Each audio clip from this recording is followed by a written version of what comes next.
How often do you watch or read the news? Well, honestly, I I do not often engage in news at all. Probably about like once a week, for example. However, reading news, constantly updating your information is a great way to expand your knowledge and catch up with the world. So definitely in the future, I will try to uh, watch or read the news more frequently.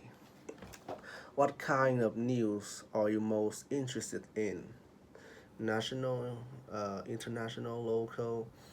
Well, to be honest, I opt to you know learning about the international news because to me it just feel a lot more important, and also for the most of the time it's a lot more interesting, and let's say a piece of news about another random building project from some huge corporation in my country, which I mean, most of the time the news in my country is either a bit negative or it's talking about some kind of project or things along the line. So yeah. Do you prefer to get news from TV, newspaper, or online? To be fair though, uh, I would rather go on online because here's the things, right? Newspaper is a bit outdated. Not in the the information that it's gave. It's still a daily newspaper, so of course they are constantly updating. But because of their limited amount of paper, and also people nowadays just prefer to go online, I pretty much for my whole life I've never used newspaper. And TV is also it's have like restriction, because channel, especially news channel, like local news channel, for example, they are of they are they will be run by government, which they have censor or even you know kind of hidden some piece of information, and so you get my point. Like they cut and kind of uh, make some changes, if you know what I mean, to the news. So the best option would be to go online where, uh, so for example, a accident or let's say a murder, for example. Uh, in those cases like that, while the others kind of news delivery medium like TV would only cover in, like, let's say, a victim perspective. When you go online, you can see the perspective of like the family or the murderer. So it's just a lot more neutral, and it certainly gives you a new perspective on any kind of matter. How has the way people consume news changed in recent years? It's a bit odd, but I think people nowadays is they, how should I put it to word? Like people, I think that people nowadays only rush to know the newest news without fact checking or uh like you know uh engage the same piece of news on other media, on other on other side, you know what I mean, on others perspective and view. They only rush to know the hottest news. And first, I just feel like nowadays people, it's easier for people to spread misinformation. So, for example, a very recent case in the Olympic, where where a woman was accused of being a transgender man competing in boxing, which is entirely false. She was a woman from birth and uh, as long as she lived, but because the media, they kind of they twist they twist the statement, they twist the headline, and people generally just doesn't care about like the 100% truth, the truth, but they look at a matter and immediately uh like and they immediately pinpoint it as a fact, which as I said, like this situation is very horrible. So is that. Do you think it is important to stay informed about current events? Why or why not? I think it's absolutely imperative that you're constantly updating uh, events, both in your country and in on the international scales. Why? Well, the most important uh, the most important advantages is that you can you it acts as a kind of like you can use the news to advantage. For example, something like the gold price or the oil price, right? If you stay informed and learning about them, you can, for example, make profits from buying gold, for example, because from what I can tell, the gold price, especially in Vietnam, is skyrocket at the moment. And so, saving some gold is a very good idea. So you kind of get my point, right? When you stay informed, not only are you a lot more knowledgeable and a lot more awareness about your surrounding, you can also use it to your advantages, or maybe come up with contingency and methods to overcome on upcoming problems. So there's a lot of things. Describe a recent news story that interested you. What the story was about, where you had heard about it, why you found it interesting, and what you think about the story. So as I said earlier, I want to talk about a recent story that perfectly encapsulate how a lot of people how people can be easily misleading by the media. It's, as I say, it's a story about a female boxer.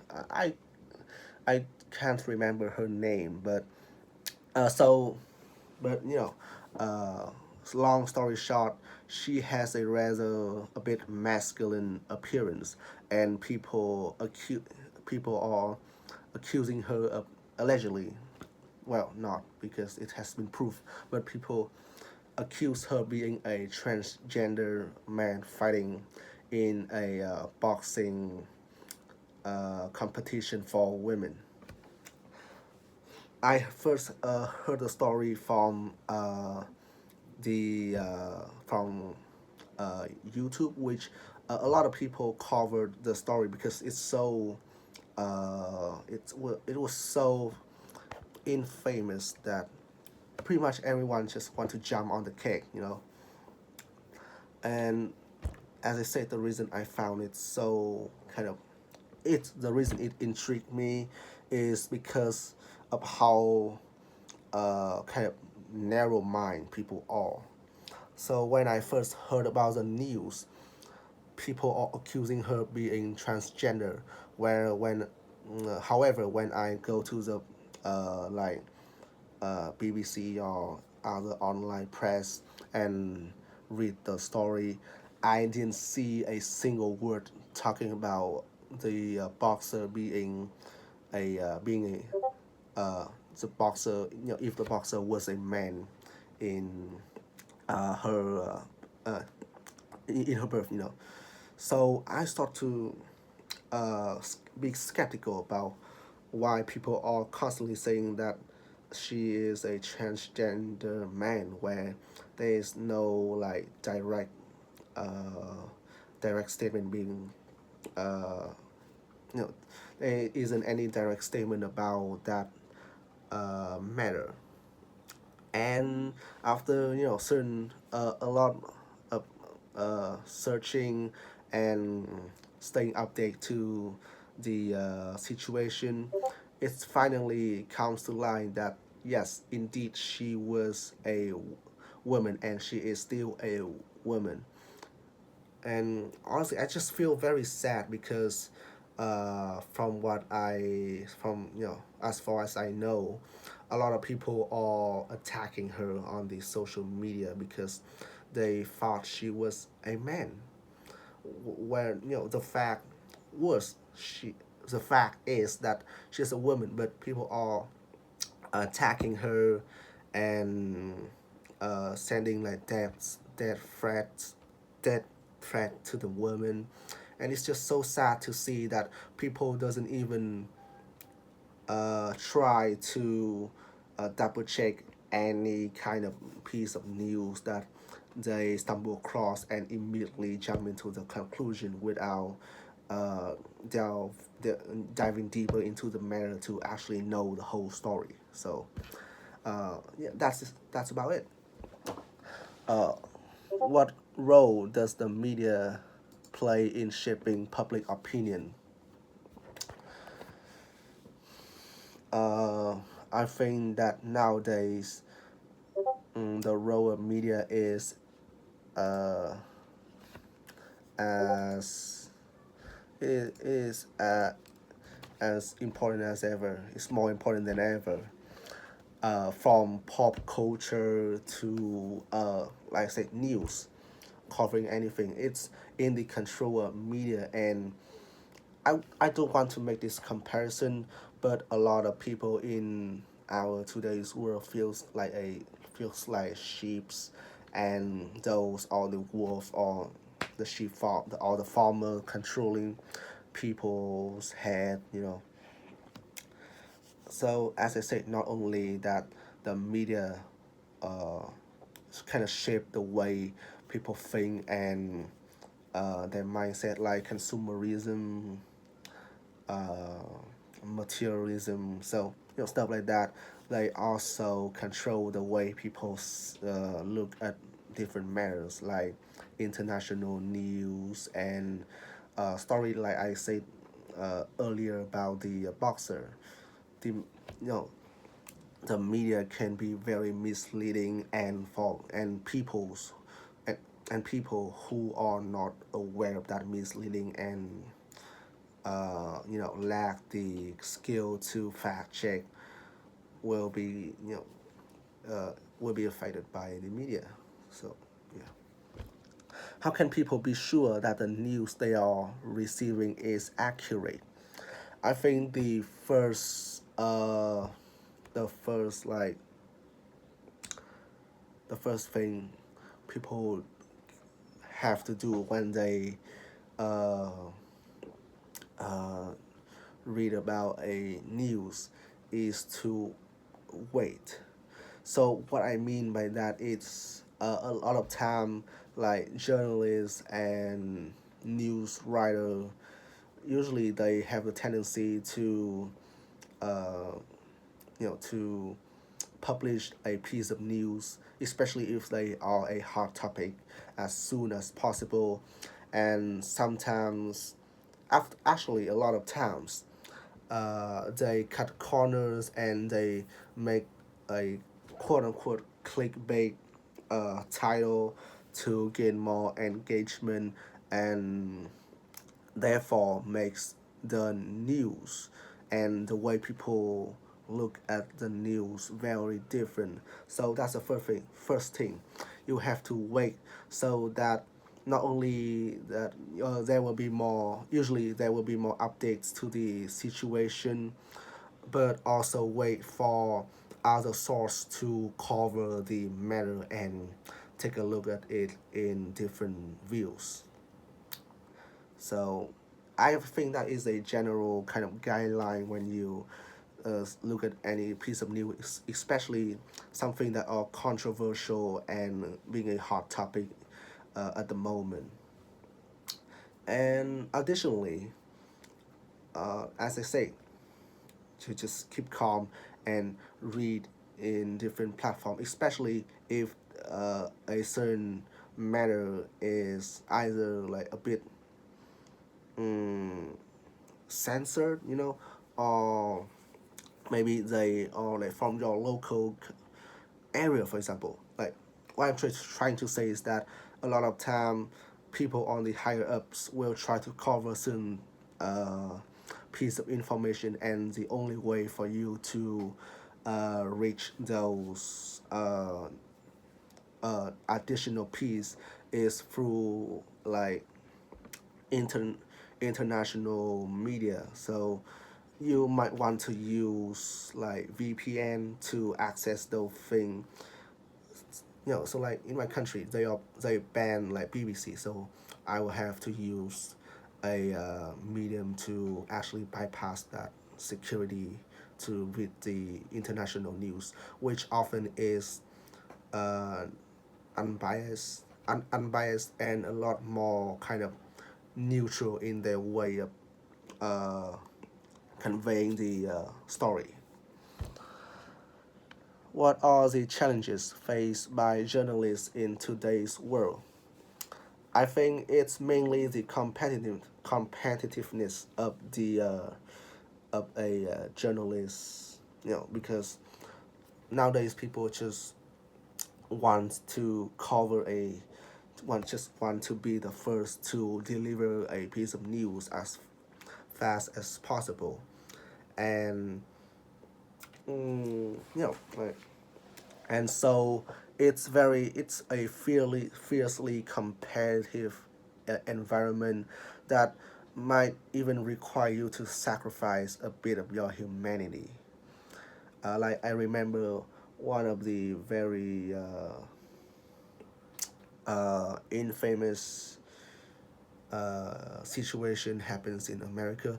I don't remember the name of that incident, but it's basically a psychopath, a madman who formed up a cult, a armed cult. So they have all like kind of weaponry like guns and stuff,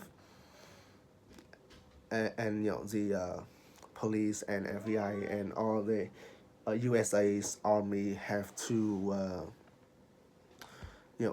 they have to stop the cult. However, in the process of discussing their plan, certain people like journalists has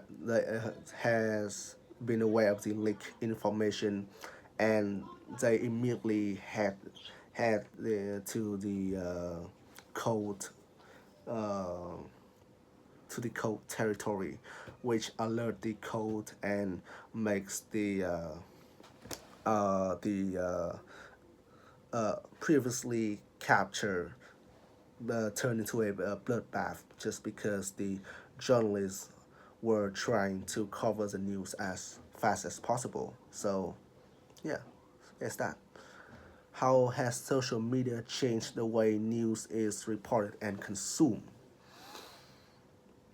Well, since the rise of social media, the news has generally been turned into short videos format that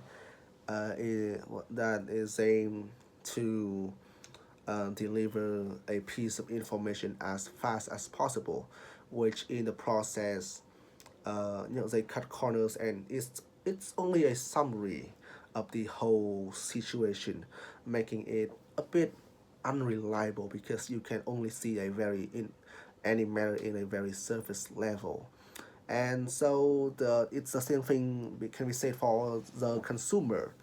They usually on the news is like fast food of the of our information's world. People are trying to consume any piece of information as fast as possible without without trying to uh, fully understand it and have a different perspective before coming into any judgment. So yeah. Do you think there is enough diversity in the news media? Why or why not? I think absolutely. Nowadays, not only that there are many formats like newspaper, television, right, videos, posts. It's also because it's within rise of social media and the internet in general. People from around the globe can share their perspective and their their like their views, and you get my point on a situation, making uh, the way people engage in any piece of information more diverse than ever. So yeah, so in conclusion, like I say, not only the medium is a lot more diverse, but also the way people look at the information and uh, you know the way people look at the information and the amount of information people can have is significantly increased.